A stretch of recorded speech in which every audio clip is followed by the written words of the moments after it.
Hello dear viewers, I am Dr. Shravya, Consultant Reproductive Medicine Specialist at 49 Hospital, Secunderabad branch. So, ఇవాళ మనం గర్భసంచిలో fibroids కామన్గా లియోమయోమా లేదా fibroids అంటాం, గడ్డలు అంటాం.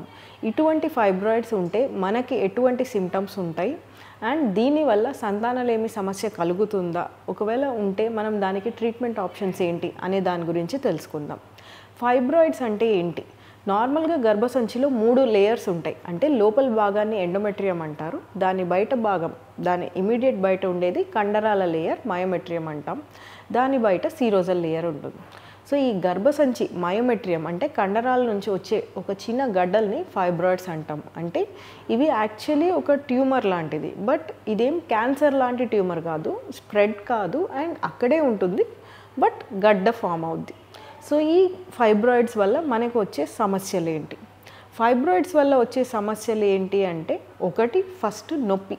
కొంతమందికి ఫైబ్రాయిడ్స్ వల్ల గర్భసంచి సైజ్ పెద్దగా అవ్వటం అండ్ ఈ ఫైబ్రాయిడ్స్ ఉన్న లొకేషన్ బట్టి పేషెంట్కి పీరియడ్స్ టైంలో బాగా నొప్పి, సివియర్ నొప్పి రావటం అనేది కామన్గా చూస్తూ ఉంటాం. రెండవది ఏంటి అంటే, ఫైబ్రాయిడ్స్ వల్ల కొంతమందికి ఒక 30 నుంచి 40% మందికి సంతానలేమి సమస్య కూడా ఉంటుంది. ఇవే కాకుండా ఫైబ్రాయిడ్స్ వల్ల ఇంకొక మూడవ సమస్య ఏంటి అంటే, పీరియడ్స్ టైంలో హెవీ బ్లీడింగ్. అంటే నార్మల్ కన్నా అధికంగా ఎక్కువ రోజులు అవ్వచ్చు లేదా ఎక్కువ ప్యాడ్స్ చేంజ్ చేసుకోవాల్సిన అవసరము కూడా ఉంటుంది. సో ఈ ఫైబ్రాయిడ్స్ వల్ల ఐదర్ మనకి మెనరేజియా, హెవీ బ్లీడింగ్, నొప్పి లేదా సంతానలేమి సమస్య, కొంతమందికి అన్నీ కలిపి కూడా ఉంటాయి. సో మనం మెయిన్గా ఈ వీడియోలో సంతానలేమి సమస్య అండ్ ఫైబ్రాయిడ్స్ ఉంటే ఎలా ప్రొసీడ్ అవ్వాలి అనే దాని గురించి తెలుసుకుందాం.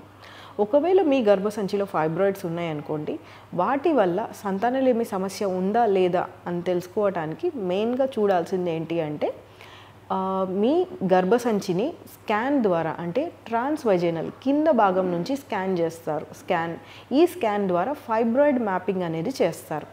సో ఫైబ్రాయిడ్ మ్యాపింగ్లో మనం చూసేది ఏంటి అంటే, గర్భసంచిలో ఎన్ని ఫైబ్రాయిడ్స్ ఉన్నాయి అంటే నంబర్ ఆఫ్ ఫైబ్రాయిడ్స్, 2 ఈ ఫైబ్రాయిడ్ సైజ్ ఎంత ఉంది, ఈచ్ ఫైబ్రాయిడ్ ఎంత సైజులో ఉంది, మూడవది ఈ ఫైబ్రాయిడ్స్ ఎక్కడ ఉన్నాయి, లొకేషన్ పై భాగంలో ఉందా, కింద భాగంలో ఉందా, గర్భసంచి లోపలి పొరకి దగ్గరగా ఉందా, దూరంగా ఉందా.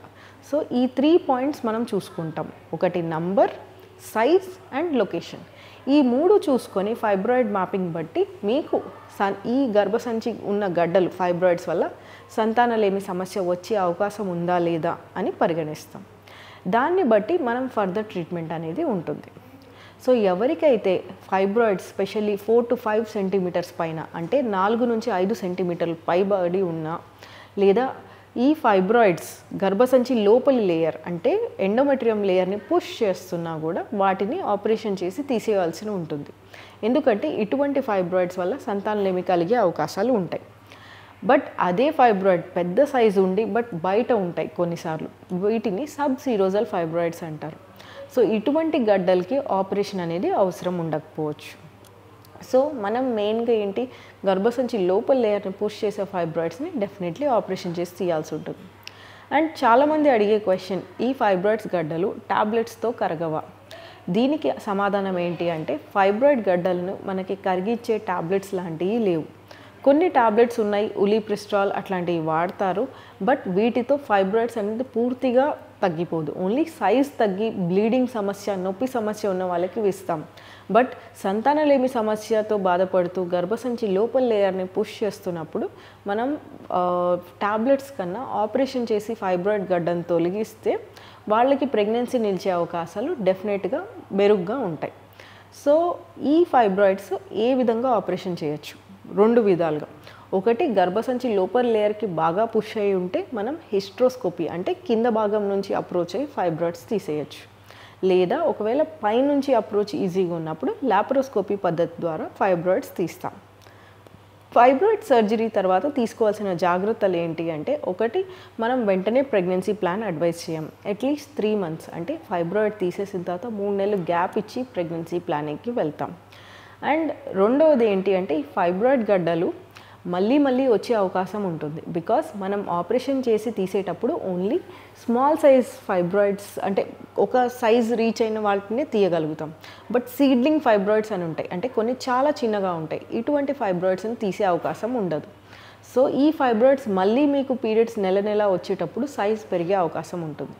సో అందుకని ఫైబ్రాయిడ్స్ అనేది డెఫినెట్లీ మళ్ళీ రికరెన్స్ రిస్క్ కూడా ఉంటుంది. సో ఫైబ్రాయిడ్ సర్జరీ చేసిన తర్వాత 3 months గ్యాప్ తర్వాత ప్రెగ్నెన్సీ అనేది ఇమీడియట్గా ప్లాన్ చేసుకోమని అడ్వైస్ చేస్తాం.